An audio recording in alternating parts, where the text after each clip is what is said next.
বেগম খালেদা জিয়া একজন রাজনৈতিক ব্যক্তিত্ব, ফ্যাসিবাদ বিরোধী সংগ্রামের যিনি বাংলাদেশের সব থেকে বড় আইকন।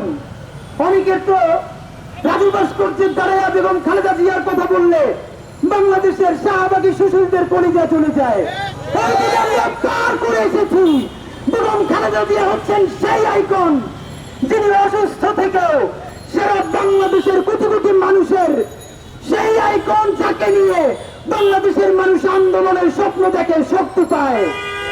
খালেদা জিয়ার পরে বাংলাদেশে যদি কোনো একক ব্যক্তি থাকেন, কোন রাজনৈতিক দল নয়, কোন প্রতিষ্ঠান নয়, একা লড়ে গেছেন ফ্যাসিবাদের বিরুদ্ধে, সেই সংগ্রামী বীরের নাম মাহমুদুর রহমান।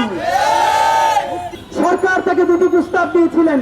প্রথম প্রস্তাব তাকে দিয়েছেন যে আপনি নির্বাহী বিভাগের কাছে আবেদন করেন, আমার শাস্তি মওকুফ করা হোক অথবা স্থগিত করা হোক। মাহমুদুর রহমান বলেছেন, আমি যদি কোন সরকারের কাছে এক সেকেন্ডের জন্য কোন অন্যায় সুবিধা নিতাম, তাহলে এই ফ্যাসিস্ট সরকার আমার জীবন, আমার পরিবার, আমার প্রতিষ্ঠানকে বিপন্ন করে দিত না। আমি যেহেতু সেই ফ্যাসিস্ট গভর্নমেন্টের সময় মাথা নত করি নাই, সুতরাং ছাত্র জনতার অভূতপূর্ব বিপ্লবের মাধ্যমে বাংলাদেশের যে নতুন সরকার গঠিত হয়েছে তার কাছে আমি আবেদন করব, সুবিধা নিব, এটা তো প্রশ্নই আসতে পারে না। এই স্বাধীন শিল্পীর নাম মাহমুদুর রহমান। সাংবাদিক নামের দালাল, সেবাদাস, তাবেদাররা নতুন অভ্যুত্থানের পরে সীমান্ত দিয়ে পালিয়ে গেছে, কোটি কোটি টাকা ডিল করে সীমান্ত দিয়ে পালিয়ে গেছে। তখন একজন সাংবাদিক সম্পাদক যিনি বাংলাদেশের বীর বিক্রমে ফিরে এসেছেন, হাজারো হাজারো ছাত্র জনতা একদিনের নোটিশে তাকে বিমানবন্দরে গ্রহণ করেছেন। তার নাম মাহমুদুর রহমান। আমাদের হচ্ছে যে এখন আইন আদালত সেটা কিন্তু ফ্যাসিবাদের যারা দোষর ছিল, যারা হত্যাকাণ্ডের নির্দেশদাতা ছিল, তাদের কাউকে এখন পর্যন্ত সেভাবে গ্রেফতার করতে পারেনি, তাদের বিচারের মধ্যে আওতায় আনতে পারেনি।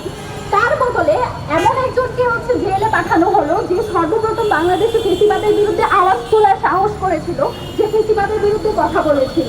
বাংলাদেশের একজন ফ্যাসিবাদের আমলে দেওয়া মামলার সেই মামলার প্রেক্ষিতে তাকে হচ্ছে জেল আদালতে দিল। এটা সম্পূর্ণই বর্তমান যে সরকারের আইন আদালত তার হচ্ছে সমীক্ষার অভাব, আর কিছুই নয়। মাহমুদুর রহমানের মুক্তির দাবিতে বাংলাদেশের 56,000 বর্গ মাইলের প্রতিটা ইঞ্চি ইঞ্চি জায়গাতে আন্দোলন গড়ে তোলা হবে। সেই আন্দোলনে আপনাদেরকে স্বাগতম। কালপিটগুলোকে ধরা হয় নাই, যেগুলো শেখ হাসিনার লাঠিয়াল হিসেবে ইউজ হয়েছে। এই যে হারুন, পুলিশ অফিসার হারুন, এই বেরোজির তো ভেঙে গেছে, হারুনরে আজকে পর্যন্ত ধরা হয় নাই।